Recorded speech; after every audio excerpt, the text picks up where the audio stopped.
Eu sou chamado em todo tempo por alguém que é tão precioso e me convida para comer, dividir segredos, revelar o coração, rir alegremente, desfrutar em comunhão. Muitas outras vezes o convite é mais intenso. Vamos para o átrio, pro santíssimo lugar. O incenso, a fumaça, a glória e o seu poder. A aliança pelo sangue, o Cordeiro Jesus.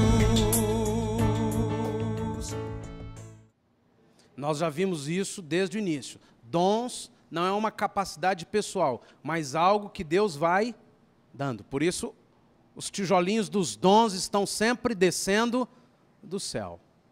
E vão se encaixando na nossa história e construindo o ministério de Deus, de Cristo, na nossa vida. Esse ministério de Deus não existe se não for os dons espirituais. Segundo, o ministério, ele está fundamentado no alicerce do caráter de Cristo. Não existe ministério de Deus sem um testemunho vivo e frutífero de caráter. Nós temos na vida da igreja evangélica, e agora não estou falando da igreja Corpo de Cristo, estou falando da igreja evangélica. Nós temos na vida da igreja evangélica um nível de caráter tão baixo, que é a causa da incredulidade de muitos. Isso é fato. Muita gente, é muita gente mesmo, até manifesta carisma, simula dons, ou de repente realmente um dia receberam dons do Espírito Santo, mas se deixaram levar por todo tipo de deturpação desse mundo, principalmente fama e dinheiro, e alguns mulher, poder. Então foram se corrompendo. Mas não tenha dúvida alguma de que um ministério genuíno do Senhor Jesus está fundamentado em caráter. Caráter que leva alguém a pedir perdão, caráter que leva alguém a se submeter à autoridade, caráter que leva alguém a não ser independente e sim interdependente, caráter que leva alguém a só fazer aquilo que verdadeiramente buscou em jejum, em oração, revelação clara de Deus e não manipulação de virtudes ou de dons, de talentos. Caráter. Se nós restaurarmos caráter, pode ter certeza que os dons fluirão. Até no ímpio, quando ele cresce no caráter, ele cresce na frutificação dos talentos naturais. O alicerce é o caráter. Junto do alicerce está aí também os talentos naturais, porque eles não são um alicerce, mas eles fazem parte de uma base. Deus não vai dar um ministério de cantar aos povos para alguém que é desafinado que dói. É verdade, irmão, creia nisso. Irmãos, eu não sei nem cantar direito, eu nem pude ensaiar, mas é para a glória de Deus. Não, irmão. De jeito nenhum. Eu vou abrir um parênteses. Balaão ia fazendo uma besteira, e ele estava numa estrada deserta, não tinha nenhum outro profeta naquele lugar, então Deus usou uma mula. Deus pode usar uma pedra, Deus pode usar quem Ele quiser, o que Ele quiser. Mas o que Deus mais quer aqui na vida da igreja, do corpo de Cristo, é levantar vidas que o glorifiquem, que são compatíveis com o reino e a glória dEle. Ele não está interessado em ficar usando mula. Eu poderia dizer, sem chamar ninguém de mula, que Deus pode usar alguém com uma voz taquara rachada e cantar num lugar que não tem nenhum cantor lá com a voz linda e fluir poderosamente. Deus faz isso, irmão. Eu já tomei um couro de Deus, uma vez que eu fui lá na cidadezinha do interior e veio um grupinho bem simplesinho da roça, um violão desafinado, uma sanfona velha, um pandeiro feito de tampinha de Pepsi. E eu fiquei assim, não dá, Deus, não dá, porque olha só, oh meu Deus, olha. E naquela manhã o Espírito de Deus veio poderosamente sobre nós, e me jogou lá no chão quebrantado, prostrado, porque aquele povo adorava de coração. E o Senhor falou assim, eu não estou nem um pouco interessado na sua voz afinada, bonita ou não, eu quero usar as vidas. Irmão, pode ter certeza que Deus vai fluir na vida de cada um, inclusive quem canta errado, irmão. Mas na hora que Deus vai levantar alguns ministros para o ministério, usando a ferramenta da música de uma forma específica, Ele vai buscar os talentos naturais que deu. Não tenha dúvida.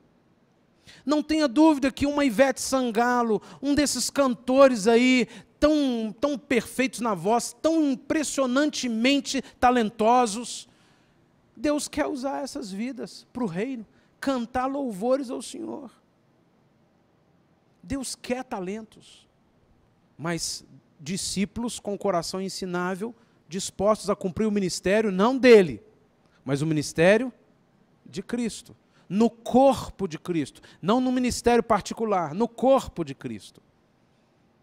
E aí você pode entender que os seus talentos naturais serão uma base para você entender quais dons Deus quer te dar. Mais do que isso, qual ministério Deus quer te dar. Na página seguinte, nós temos uma lista de 27 dons.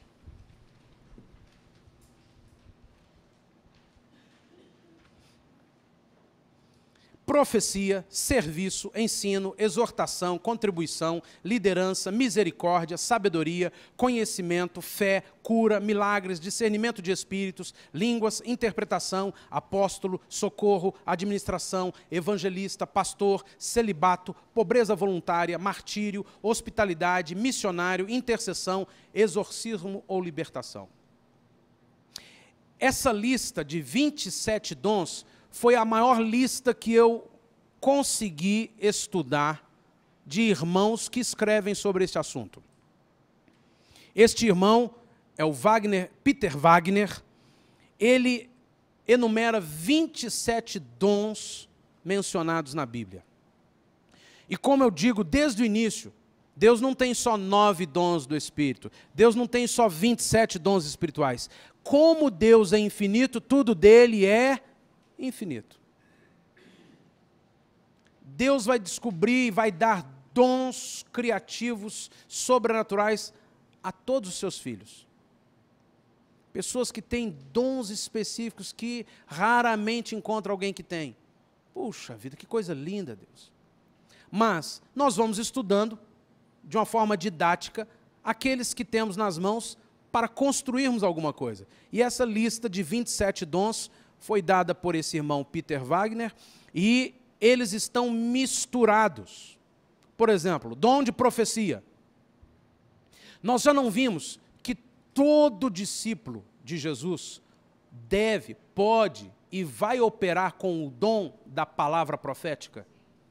Sim ou não? Você está num determinado lugar em que você vê, Senhor, eu precisava de uma palavra profética para esta vida. Eu precisava de uma palavra profética para essa circunstância, ou da minha própria vida, ou da vida da igreja, do prefeito. Senhor, eu estou aqui diante do governador, dá-me uma palavra profética, Senhor. E pedindo o dom ao Espírito Santo, se lhe aprouver, Ele te dará naquele momento uma palavra profética.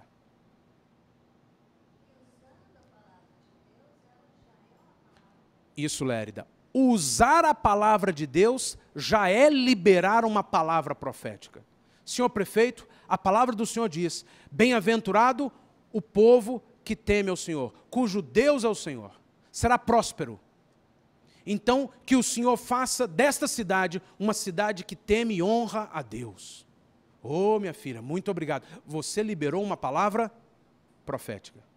Ou talvez algo específico. Senhor prefeito, Deus mandou te dizer que não entre por esse caminho, porque esse caminho é maligno. e você não prosperará. Entra por esse caminho. Quem sabe Deus te dá uma palavra profética para o seu chefe, para um familiar, para um vizinho, e aquilo cairá como um poder de Deus sobre o espírito daquela pessoa. Todos nós. Mas, além de todos nós, Deus levantará alguns com o ministério profético. E além de Deus levantar alguns com o ministério profético, Deus vai operar na vida da igreja com o ministério profético, ou o ministério dos profetas, para a edificação do corpo de Cristo. Então, profecia aí está dentro destas 3 dimensões. Agora, por exemplo, pastor, não está aí pastor, ministério? É um dom do Espírito ou é um ministério do corpo de Cristo? É um ministério de pastorear. Não é um dom como de revelação ou um discernimento de espíritos. Os dons espirituais, volte lá no desenho, que nós vimos 9 deles, são dons de capacitação. Daquela lista de 27 dons, quais são os dons de capacitação? E os dons de capacitação nos capacitam para o cumprimento do ministério. Daqueles dons, daqueles 27 dons, quais são os dons ministeriais? Daqueles 27 dons, quais são os dons de ação, ou quais são os talentos naturais? E aí nós vamos discernindo cada um deles. Por exemplo, celibato é um dom de Deus? Sim ou não? Hã? Sim, é um dom de Deus. Eu não vou perguntar quem gostaria de receber esse dom de Deus aqui. Porque ninguém quer receber esse dom de Deus. Esse dom, ou você nasce com ele, ou você não vai buscá-lo. Porque Deus nos fez para vivermos em família. Mas Deus deu a Paulo o dom de celibato.